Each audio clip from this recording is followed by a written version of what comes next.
Knew Prince personally, very close to Prince, our CNN political commentator, Van Jones. Van, I know this is a very, very sad day for you, especially. You were very close with him. You were just there at Paisley Park, his studio outside of Minneapolis.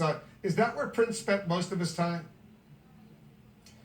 Well, that's where he spent his most creative time. But he was all over the world. He loved to be in Los Angeles. I'm in LA right now.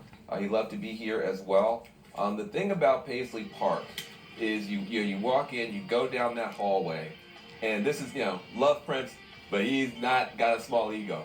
And you have to walk down this corridor that has every award. I mean, Grammys, MTV stuff, and and that's your entrance into the building. Okay, so it's a display of force just to get in the building. This is the house of Prince. And then you get to the end, and there's the motorcycle from Purple Rain. Don't touch it. Don't look at it too long. Keep walking. But just in case you missed it, there is the motorcycle, okay? So even the house, and by the way, and it was designed by him. He designed everything inside there, and you would open up each door, and in each door there was a theme of, different parts of his life. And there's one door you open it up, and it goes in partially, and then you step up. And I said, what is this room about? He goes, this is when I finally was able to get free from the music industry and be my own kind of artist. He was always fighting for the right and the freedom of artists. And not to make anybody mad at me, but he was so mad at the technology companies for, quote unquote, stealing his music. He said, listen, I love Steve Jobs, but Steve Jobs can't play the guitar. Why does Steve Jobs get my money? I don't understand. iTunes and all that sort of stuff. And he also, when Jay-Z began to create Tidal, he said, listen, at first, look, Jay-Z's fine. He doesn't need me. Once Tidal has a couple of problems, Prince went over to be helpful. Prince wanted to help people. If he thought an artist was good but not great, he wanted to help that young artist become great. He was there as he had so much creativity, he could share it with everybody and still have enough left for him. And even his house showed that creativity. Van, he wrote a protest song in honor of Freddie Gray, the Baltimore teen who died 1 week after suffering a severe spinal cord injury while in police custody. And you played a very important part in Prince's visit to Baltimore at the time. Talk a little bit about that. Well, Prince was very, very socially aware. I think people just kind of see him as just a musician, as just an artist.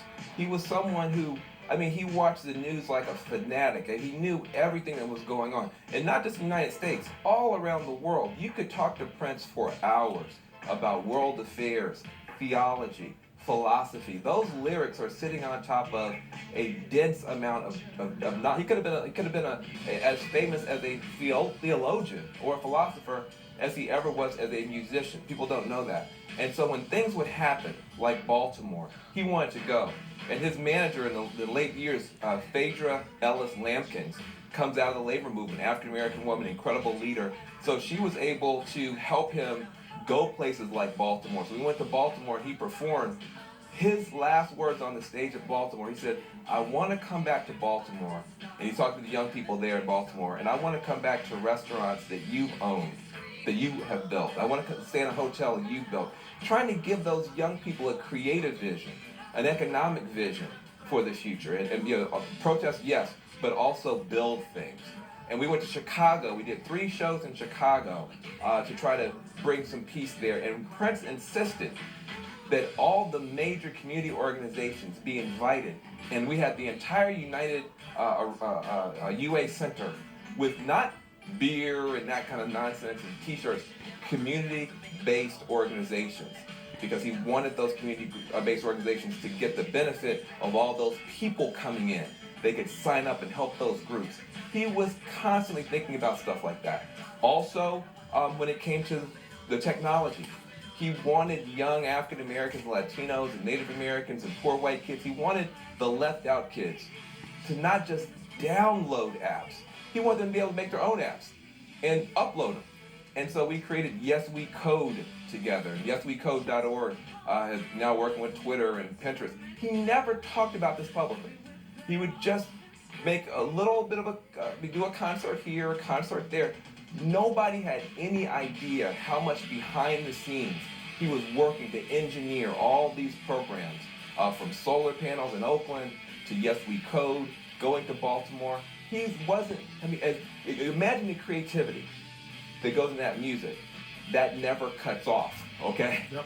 So when he's thinking about politics, theology, religion, children, the poor, that same level of creativity and passion is just flowing through everything. And he's the funniest guy alive. Yep, you obviously Yeah, loved him, funny and guy. a lot of people did, and we will miss him. Let's take another quick commercial break.